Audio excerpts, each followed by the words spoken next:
Bueno, bagaude Sarrigureneko parke zentralean, hemen Olibondo polit honen ondoan, Sarriguren bi atal nagusi ditu, hiru, bat da herri zaharra, bestea da lehenengo fasea, eta hirugarren fasea. Parkea da hiru zonalde horiek, Sarriguren lotzen dituen hiru zonalde horiek. Sarriguren da Eguesibarko hiriburua, jende gehien daukan bizitokia, eta Eguesibarrek dituen toki, deitzen diren tokietako bat, ez? Bata da Sarriguren, eta beste tokia da Gorraiz. Urbanizazio berriak dira, non gazte asko daude, 13.000 pertsona bizi dira, eta haietatik 6.000 gutxi gora bera dituzte 0 eta 14 urteren artean. Beraz oso gazte pila bizi gara. Bueno, Sarriguren momentu honetan da zerbitzu gehien dituen Eguesibarko tokia. Dendak hemen daude, kafetegi gehienak hemen daude, ikastetxeak hemen daude, bueno, osasunetxea hemen dago, Gorraizen ere badago bat txikiagoa, baina, bueno, momentuz Sarriguren da zerbitzu gehien ematen dituen tokia. Gertatzen dena Sarrigurenekin edo Sarrigurandarrenekin da oraindik askok ez dutela ulertu bailara baten barnean daudela. Baiarakoek ere ez dute bere gain hartu Sarriguren.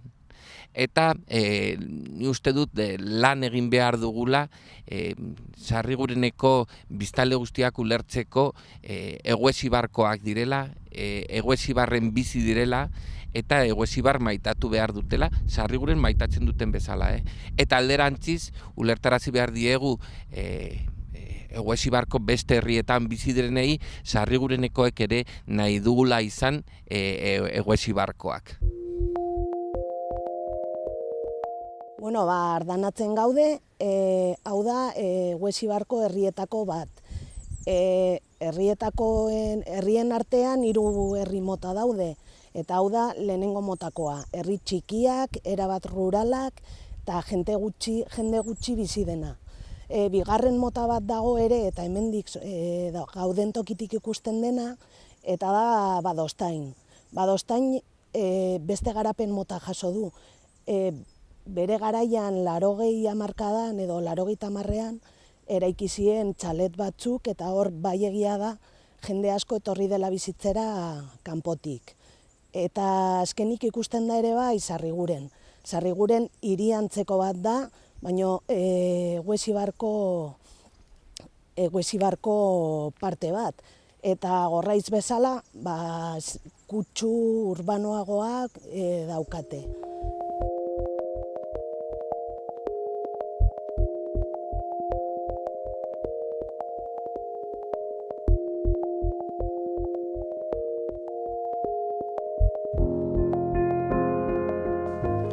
Bueno, hoain Altzuzan gaude, Eguesibarreko beste herri batean, eta hemen kokatzen da Eguesibarko bitxietako bat, eta da Oteiza museoa.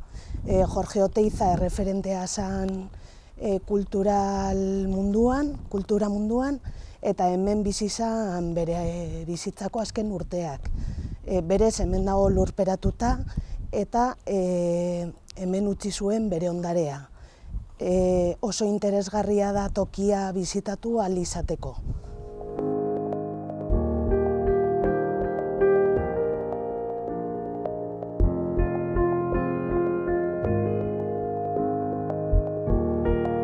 Bueno, hoain Altzuzan gaude, Eguesibarreko beste herri batean, eta justo hemen kokatzen da Ibarreko beste bitxietako bat.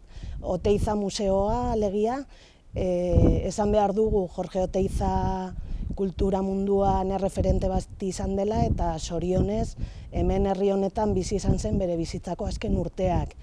Hemen utzi digu ere bere ondare zati bat, eta bizitatzeko aukera ederra da Eguesibarrera etortzen zareten guztiondako.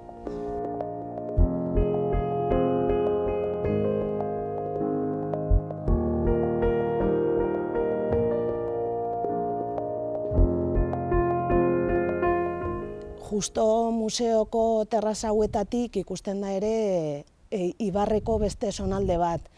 Ipar zonaldea dena, nun kokatzen die herrixka txiki batzuk eta gero herri ertain batzuk ere.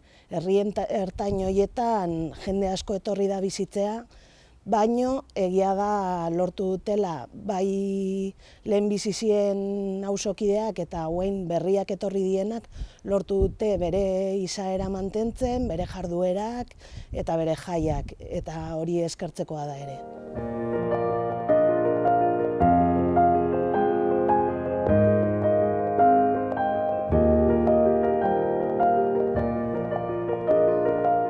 Duela urte batzuk udalak izendatu zuen Elia paisai babestua. Orain azken 2 urte hauetan gestio plana antolatu du eta indarrean sartu da, eta horren emaitza daukagu natura interpretazio zentroa Nereatzean dagoena.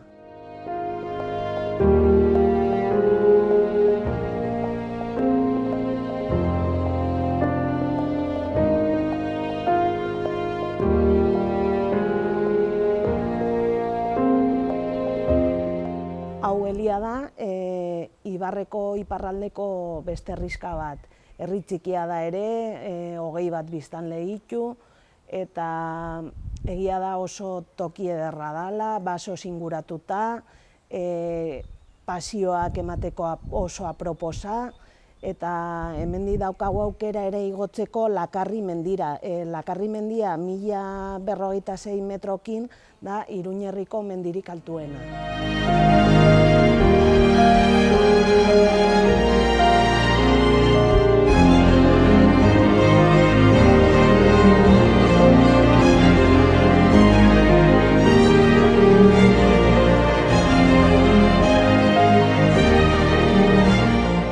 Nereatzean dagoena Huesibarko udaletxe zaharra da.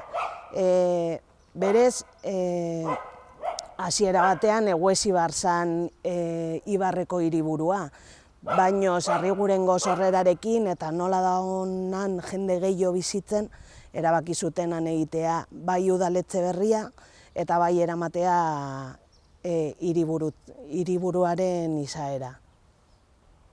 Kontzeju bakoitzak ere badu bere etxea eta han garatzen ditu bere jarduerak. Egia da lan asko suposatzen duela kontzejuko partaideentzako, baino saiatu dira eta gehienetan lortu dute bere jarduerak mantentzen, eta horrela auzokide guztien elkarbizitza eta lortu dute.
Ni Alfonso Etxeberria naiz, Huesibarreko alkatea, eta TRV-en lan egiten dut, baina momentuan eszedentzian nago.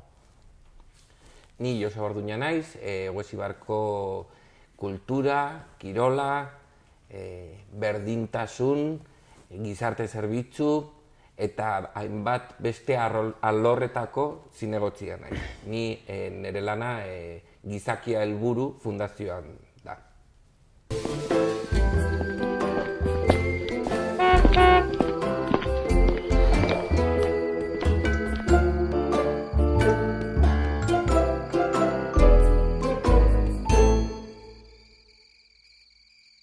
Udaleko ardura oso handia da, zeren azkenean Huesibarrean 20.000 biztalde ditugu eta hainbeste herri daude Eguesibarrean, gara 17 herri eta leku, eta bueno, horretarako ja oso ardura handia da, eta bestetik gaude hemen zerbitzu ona emateko jende guztioi, eta hori da.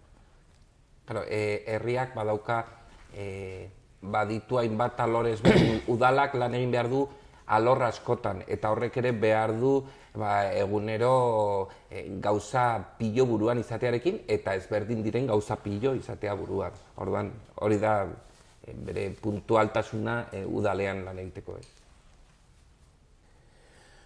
Eguesibarrean eta dugu akordio bat lau talderen artean, eta akordio horretan daukagu proposamen asko, baina adibidez orokorrean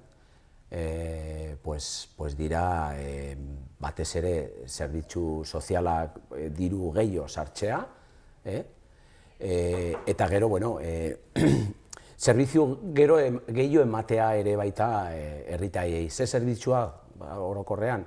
Batez ere hezkuntza nahi dugu zerbitzu gehiago ematea, 0 eta 3 urte eskolak egitea, eta gero beste aldetik ere baita institutoa nahi dugu egitea, eta gero ja inbertsioen handiarekin ere aurten nahi dugu aldatzea argi publikoa egitea, argiak nahi dugu sustituitzea, LED ordez, nahi dugu jartzea LED Eguesibarrean osoan, hori da oso garrantzitsua da ere inguruaren txat, gure txat. Eta gero, nahi dugu ere egitea hori kulturetxe bat, hori da beste gauza garrantzitsuena gure txat, eta hori zerbitzuari nola egiten dugun, orain Joseba kontatuko digun pixka bat, ze nola emango digun zerbitzu hori. Bai, uste dugu garrantzitsuena dela zerbitzua emateko nork eta udala eman dezaken zerbitzu hori hoberen, ez? Horretarako egingo dugu kanporatuta dauden zerbitzuak udalak berenganatuko ditu. Ez udalak zuzenean, baizik eta enpresa publikoaren bitartez, baina nahi duguna da polikiroldegia, familien arreta zentroa, garbiketak, zerbitzu guzti horiek egingo duguna izango da udalak berreskuratu eta enpresa publikoaren bidez eman zerbitzu guzti horiek. Eguesibarrean azpiegitura, gaizki daude, zer esanik ez, azkenean, falta zaigu institutoa, falta zaigu 0 eta 3 urte eskolak, falta zaigu ere sarrerak, porque badakigu nola daude sarbideak eta sarrerak Eguesibarrean, oso gaizki daude, beti gaude, hori borrokatzen gobernuarekin, eta orain pixka bat harremana ona dugun, baina jarraitu behar dugu hori kejatzen, eta azkenean hobetzeko, eta gero orain kiroldegi bat nahi dugu, kiroldegi publikoa jendearen txat, ez orain dauden bezala, zeren bestean behar duzu bazkide izatea, gu nahi dugu kiroldegi irekia, hori nahi dugu egitea baita, eta hori orokorrean, baina gero adibidez errepideak edo ur saneamenduak, eta hori nahiko ongi dago, baina beste zerbitzuak edo errepideak gaizki daude, eta jarraitu behar dugu bide horretan. Joseba horrela da, azkenean. Ni uste dut Nafar gobernuak sinatu zuen plana Sarriguren baiara hunditu eta Sarriguren egin zuenean gobernuak sinatu zuen plan bat Eguesibarko udalarekin, eta plan hori oraindik ez da bere osotasunean aurrera eraman.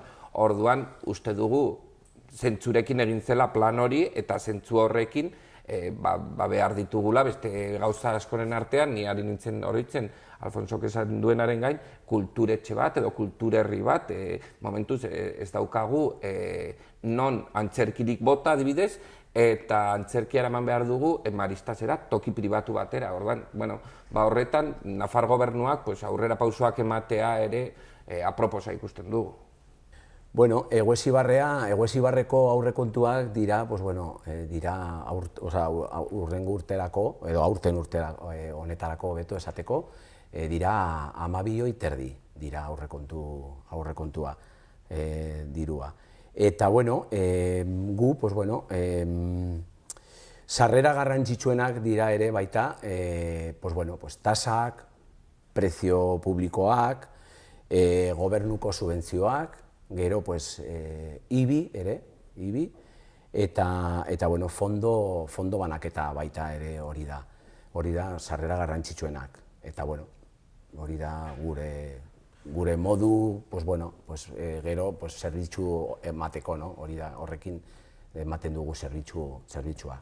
Bueno, Alfonsok esan duenaren inguruan, egia da, Eguesibarko udalak Nafar gobernutik fondotik hartzen duena gutxiago dela behar lukeena, baino asko igo da bizilagun kopurua Eguesibarren eta fondoa ez da modu berean igo, ez? Baina beste alde batetik ere egia da Nafar gobernuak aurten gizarte zerbitzuen inguruan diru laguntza gehiago eman dituela eta horrek ere lagundu duela Eguesibarko ekonomia. Eguesibarren ja bazen garaia gizarte zerbitzuetan laguntza ugari ematen zituela, baina orain laguntza horiek Nafar gobernuak bere gain hartu ditu, beraz gure sarrerak ere igo egin dira eta hori zoriontzekoa da Nafar gobernuak hori egitea.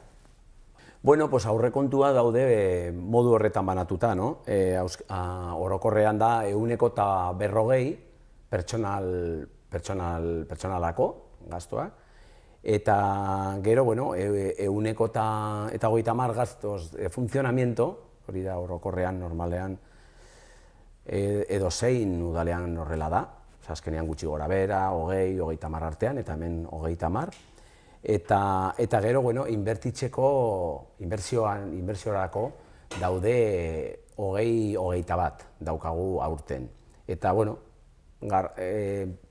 inbertsio importantena, garrantzitsuena da kiroldegia, eta gero lehen esan duen bezala, hori argi publikoak aldatzea, hori da garrantzitsuenak. Eta, bueno, beste aldetik, pues esan, gure asmoa da zerbitzu gehiago ematea, eta zerbitzu gehiago ematea, jakina, azkenean, inbertitu behar dituzu diru gehiago.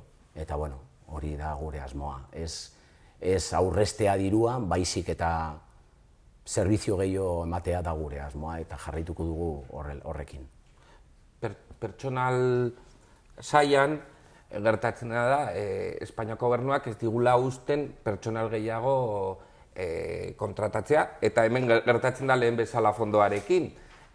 Asko igo da lan kopurua udaletxean, baina pertsonala ezin dugu igo, ez digutelako uzten kontratatzen. Eta bada dena 140, baina izan ditzateke gehiago, behar dugulako zerbitzu hori eman. Horrela. Bueno, ekonomia Eguesibarrean, dago, lehen hitz egin dugu bezala, hola, ez gaude gaizki, baina, orokorrean, laguntzeko enpresa edo, enpresentzako eta hori edo enprendedorentzat ere baita, daukagu diru laguntza asko eta potoloak neurri ona jarri ditugu hori horretarako, no? Hori alde batetik, babesteko edo laguntzeko jendei, no? Eta gero, esateko hori nekazariak Eguesibarrean daude nekazari asko, jakina oso argi dago, no? Ikusteko dago leku edo oso aproposa ereintzeko eta hori hemen da oso toki ona. Eta gero, Eguesibarrean dauzkagu hobeto esateko bi poligonoan, bata da, Ciudad de la Innovación hemen dagoen, Sarriguren, eta beste bat dago Egues herrian. Egues herrian dago, poligono handiena, Eguesibarreko poligono handiena, eta dago bi zati bat dago, nahiko ja bete, eta beste zati dago, hori, krisiarekin, eta hori, dago hola, baina, gu nahi dugu, hori, ematen dugu alde batetik diru laguntza, jendea establetzekoan eta hori, Eta, bueno, eta bestetik, sinatu dugu konbenio bat enpresarekin, hori, hartzeko, jendean langabezian dagoen Eguesibarrean, hartzeko bere lantegian, eta hori da orokorrean. Bai, gero ni uste dut ere, aipatzekoa dela Sarrigurenen zerbitzu arloa ere ari dela gero eta handiago egiten. Naiz eta egia da, bajerak edo oso garestia direla eta jendeak zerbitzu gutxiago jartzen dituela garestiegi direlako. Baina, hasieran gutxi ziren eta orain, ostatuak, dendak, okindegiak, denetarik ari dira jartzen, eta alde horretatik gero eta pisu gehiago dauka Eguesibarko ekonomian zerbitzu arloak. Horrekin batera, beste gauza bat nahi dut esatea, zu esan duzun bezala, Joseba, hori lokalarekin, eta hori daude lokal asko bat hutsak, eta hori nahi dugu, gaude orain Nasubintzarekin nahi dugu sinatzea hitzarmen bat. Hitzarmen bat zertarako, bajerak eta hori daude hutsak, nahi dugu gu, negozioak montatzeko jendea, eta horrekin batera, nahi dugu egitea, hitzarmen horrekin lortzea karentzia bat prezio alokatzeko kobratzen dugun, egitea karentzia urte baterako. Hori nahi dugu egitea, eta hori oso ongi dago komertzioarentzat, da oso beste neurri ona gure asmoa. Zerbitzuak, Eguesibarrean zerbitzu asko ditugu, baina nahi dugu gehiago ematea, zer karentziak badaude ere baita. Eta guk nahi dugu egitea beste kiroldegia, hori alde batetik, bestetik gaude orain prozedimientorekin eraikitzeko ere liburutegi bat, hori nahi dugu ere egitea, zerbitzu oso garrantzitsua da guretzat, eta jende asko eskatzen ditu hori zerbitzu hori, liburutegi ez dago Eguesibarrean bat, baina oso txikia, eta nahi dugu egitea beste bat. Eta gero, gure asmoa da ere, kulturetxe bat egitea, eta bakarrik ez kultur etxea egitea, hori etxea bezala, baizik eta zerbitzu on bat emateko hori kulturatik. Eta, zerbitzu hori orain arte ematen dugu ona, baina gure dotazioarekin, dira oso motxak dira, edo oso gutxi dira gure instalazioak, horretarako nahi dugu beste eskultu etxe handi bat egitea, eta hori orain Joseba Zinegotxea bezala esango digun zer egingo dugun. Bai, ni uste dut hiru hildo handi ditugula Eguesibarren, ez? Alde batetik kultura, Alfonsok esaten zuen bezala, egin nahi duguna da, herri bat, ez dugu etxe bakar bat egin nahi, baizik eta etxe ezberdinak, zerbitzu ezberdinekin, gazteentzat, helduentzat, musikan aritu nahi dutenentzat, esposizio toki txiki bat, holakoak egin nahi ditugu. Gero beste hildo bat, hezkuntza da, baditugu 3 haurtzaindegi, edo 3-0 urte arteko eskola, beste bat beharko genuke, poblazioari zerbitzu on bat eman ahal izateko, baina, eta gero, orain 2 ikastetxe izango ditugu, dakigunez ikastetxe bakar bat zegoen, eta aurten ja ari dira bigarren ikastetxe bat egiten, eta datorren urterako bereiztuko dituzte ikastetxeak. Maristas ere badago, hori beste ikastetxe bat da, pribatua dena, han daude, Salesianos ere etorri nahi du, beste ikastetxe pribatu bat, gu defendatu nahi duguna da beti eskola publikoa, eta horretan ere institutoa goiz etorriko delakoan ere egon bagaude.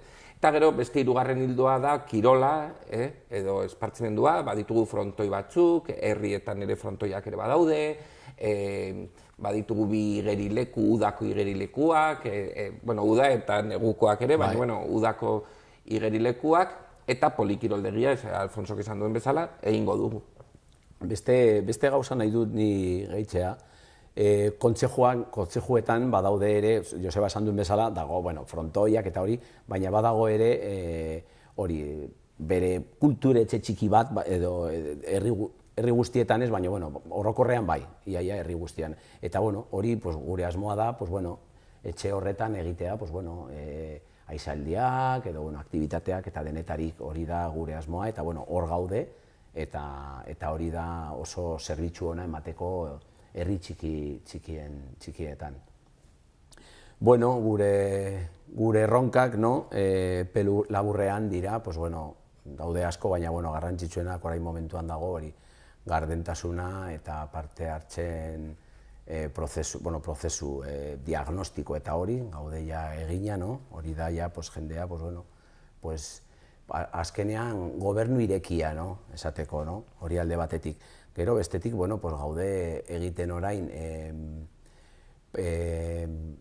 hirigintzeko udal plana egin baino lehen, parte hartzen prozesu bat nahi dugu egitea orain, momentu enten gaude egitea, zeren hori da, bueno, pues, gerorarako da oso garrantzitsua, no? Ez jakitea zer nahi dugu egitea, ze ibarrea nahi ditugun edo nola egin, eta hori, no? Hori da ere oso garrantzitsua guretzat. Gero, pues, bueno, bestetik, pues, lehen esan dugun bezala, pues, bueno, pues, kultura, kirola irekia, ez kirola bakarrik instalazioan ditugun orain arte, baizik eta kirola irekia zer nahi dugu izatea horrekin, pues, bueno, instalazioak, pues, irekia jendea sartzeko bazkide izan gabe, porque orain arte, pues, erabiltzeko instalazioa, pues, izan behar dituzu bazkide, eta hori, pues, gu nahi dugu izatea instalazioak irekiak bai Sarrigurenen eta bai herri guztietan. Hori da garrantzitsuena, bueno, epe laburrean. Neri bururatzen zaizkit bi erronka nagusi, ez? Alde batetik da zahartzaro eta haurtzaro horietan, bueno, zer egingo dugu, alde batetik baiara ari da zahartzen herri txikietan eta oso gaztea da herri berrietan. Eta hori nola landu, erronka bat da, erdiko erronka bat, ez da oso luzera egiten behar dugun erronka bat. Eta gero beste erronka bat da, ni uste dut, eta horrek Alfonso ni baino gehiago badaki horretaz, bada nola lortu industria gehiago edo ekonomia nola ekarri baiarara.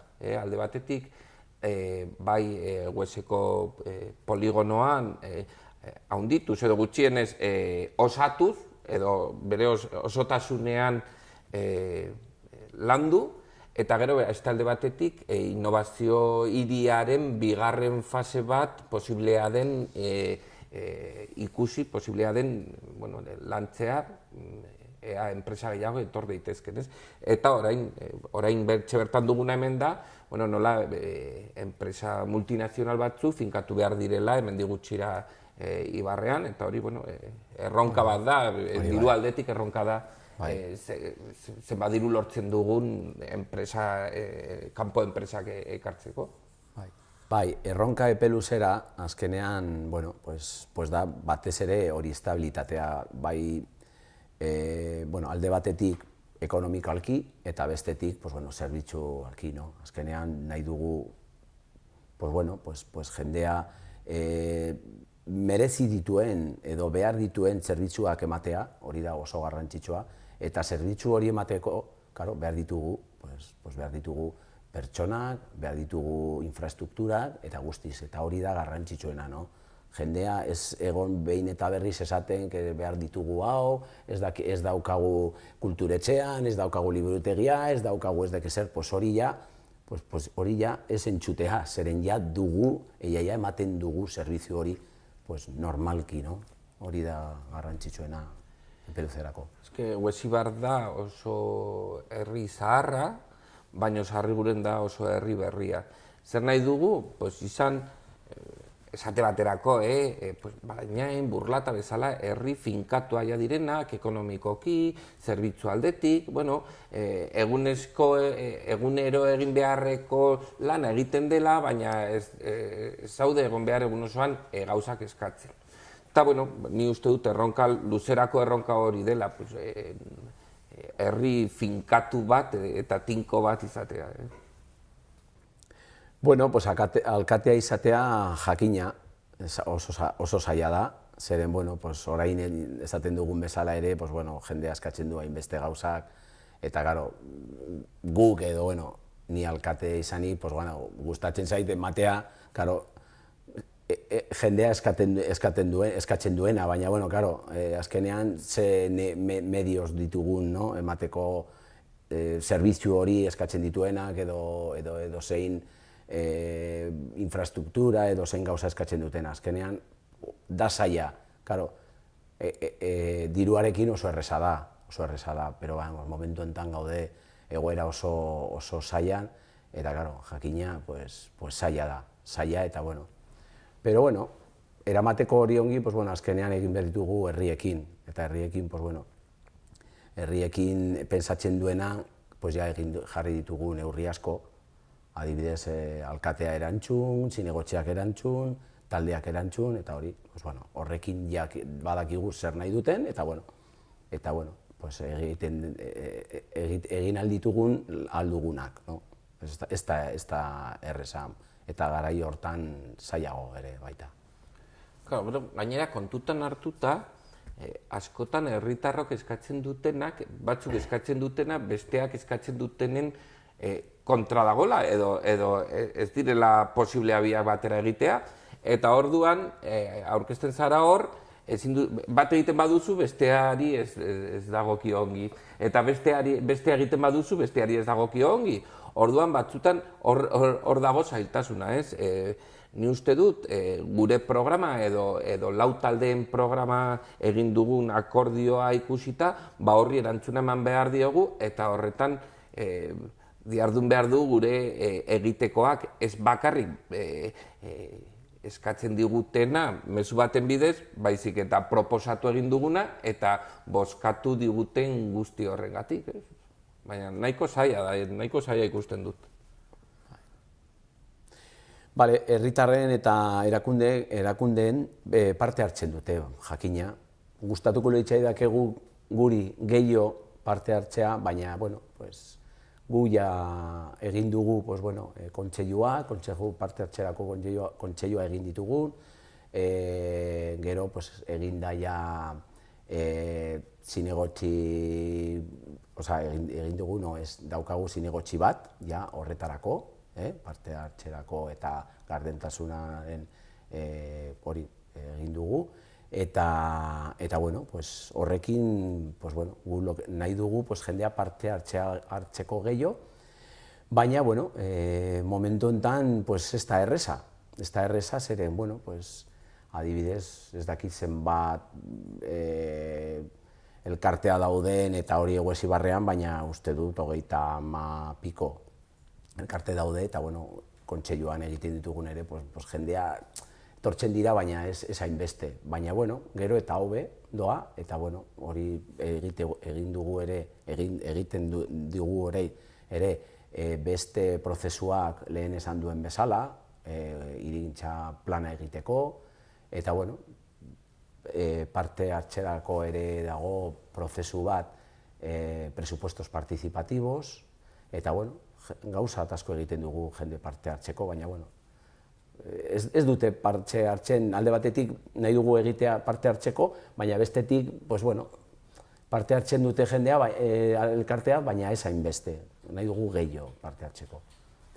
Bueno, ni kulturaldetik oso garrantzitsua iruditzen zait, egiten duten parte hartzea Eguesibarko bizitzan oso positiboa ikusten dut, badago talde bat gauza asko antolatzen dituenean, Sarri Kultura Elkartea da bere izena, eta ni uste dut parte hartze ikaragarria duela Eguesibarko bizitzan. Gero ez dut besteei infrabaloratu nahi, besteak ere lan asko egiten dute. Baina, bueno, gero ere, ari dira sortzen gizarte zerbitzuen inguruko elkarteak, betidanik egon direnak, korala, antzerkia, bueno, horiek parte hartzen dute alde batetik udal bizitzan, Alfonsok erranduenarekin, eta beste alde batetik kaleko bizitzan ere parte hartzen dute, eta lan ikaragarria egiten dute, eta ni oso oso pozik nago egiten duten lan horrekin. Kontzejoak ere, Eguesibarrean Ibarra denez, bai partxe hartzen dute kontzejoak asko, zeren daude, beste kontzeju bat dago beraientzat, ere, beraiekin egoteko, harreman on bat izateko, eta hori jakin egin behar ditugu, jakiteko zer nahi duten haiek, eta azkenean zerbitzuak, kontzejuko zerbitzuak hobe emateko, hori alde batetik eta bestetik dago ere zinegotzi bat konkretoki harremana izateko kontzejoarekin. Nafarrako harremana, gure aldetik, nabaritu da aldaketa, jakina. Nabaritu da, batez ere, harremana, harremana eta modu egiteko gauzak, eta hori aldatu da asko eta nabaritu da. Baina, ekonomikalki jarraituko dugu behin eta berriz eskatzen gu behar ditugunez gurea dena.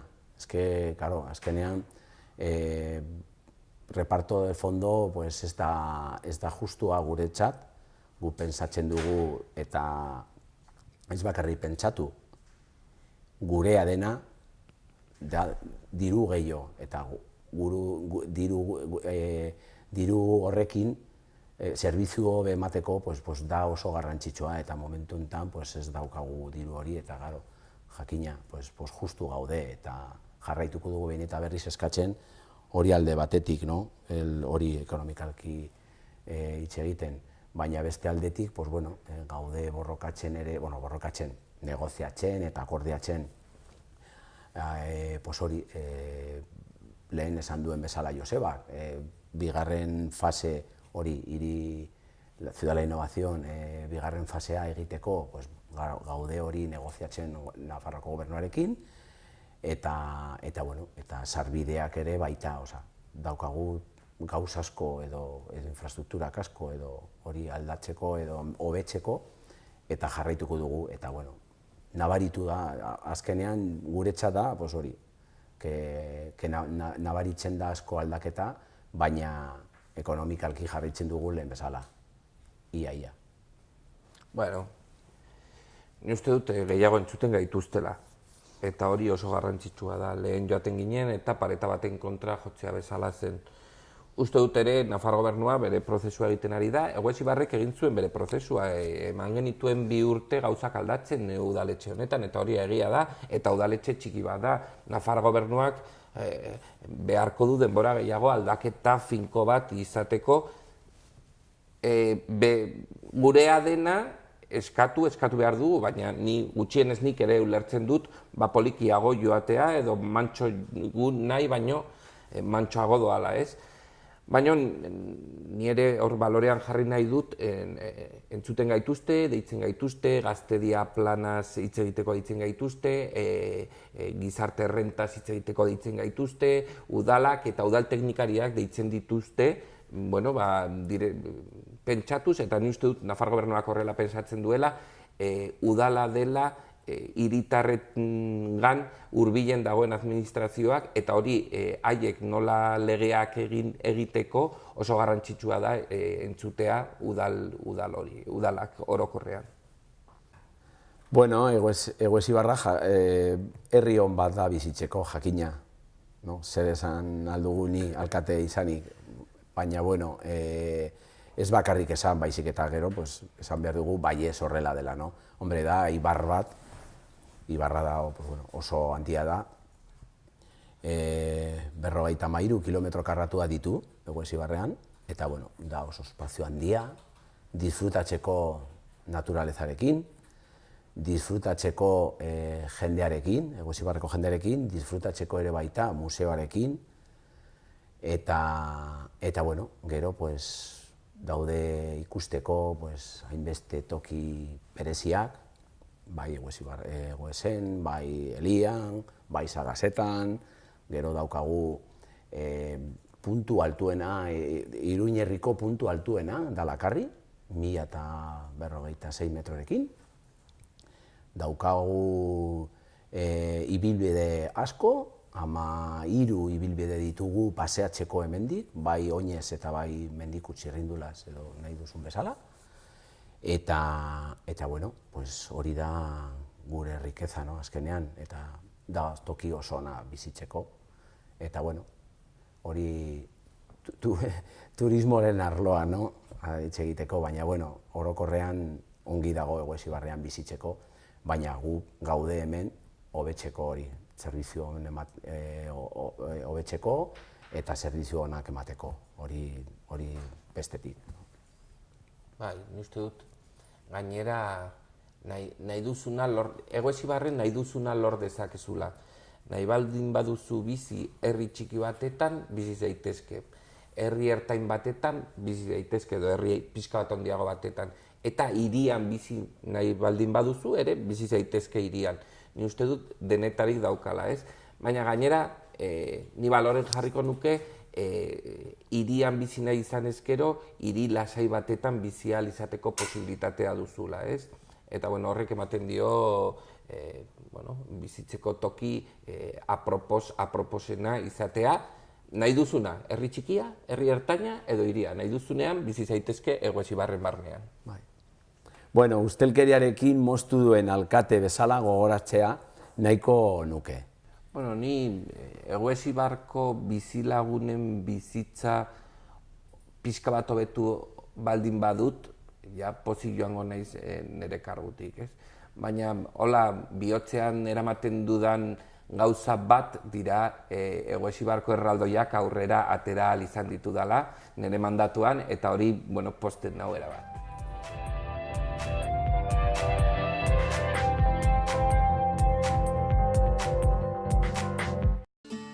Gorritxo sistemas de descanson atsedenerako sistema hoberenak eta loaldi egoki eta erlaxatu baterako behar dituzun produktuak aurkituko dituzu. 40 urte daramatzagu zure atsedena arduratzen, horretarako kalitate handiko eta punta-puntako markak jartzen ditugu gure bezeroen eskura. Gau eta egunerako deskanso sistemetan espezializatua gaude, sofak, besaulkiak, koltsoiak, somierrak, oheak, etxerako osagarriak. Hurbildu zaite Iruñan daukagun edozein dendatara eta arreta personalizatua jasoko duzu, etor zaite. Gorritxo atsedenean aditua gara. Lacturale. Lacturale. Lacturale. Benetako esnea, elez idazten da. Lacturale.